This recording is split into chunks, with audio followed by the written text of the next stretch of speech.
Bonjour à toutes et à tous, bienvenue dans cette nouvelle semaine spéciale confinement. Aujourd'hui, un ginto et olé. S'il y a bien un cocktail qui a sauvé des millions de personnes, c'est clairement le gin tonic.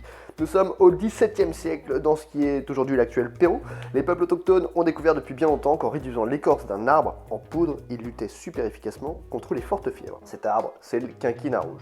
Les jésuites espagnols découvrent les vertus de la poudre d'écorce de quinquina contre la malaria et ils vont envoyer ce remède miracle en Europe, qui au départ est super mal accueilli en Europe. Ça vient de loin, c'est considéré comme une poudre magique de sauvage, clairement.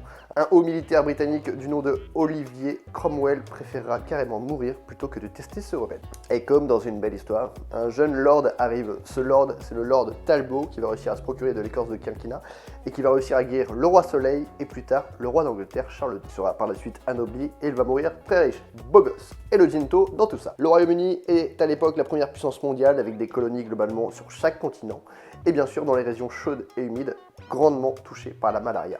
Balek. Dans les années 1840, les Britanniques utilisent 700 tonnes de poudre de quinine par an pour lutter contre la malaria ou juste à titre préventif.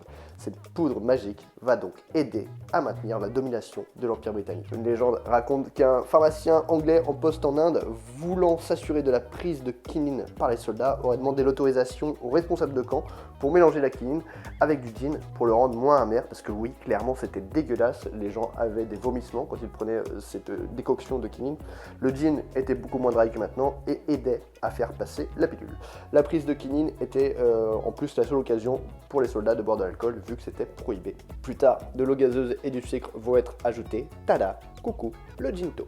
Le premier Indian Tonic sera commercialisé en 1858 par l'entreprise Band, suivi en 1878 par Schweppes qui lance son Indian Water Tonic, qui va principalement cibler les Britanniques d'outre-mer avant de s'imposer en Grande-Bretagne, en Europe et dans le monde entier. En 2020, le ginto est l'un des cocktails les plus consommés au monde, quasiment boisson nationale en Espagne, responsable d'un nombre incalculable de gueules de bois, et il reste rigolo de se dire qu'après la folie du gin au XVIIIe siècle en Angleterre, responsable d'une pandémie d'ivresse et de violence qui va entraîner le Gin Act, je vous laisse vous renseigner là-dessus, qu'à un moment, le gin tonic a quasiment sauvé le monde.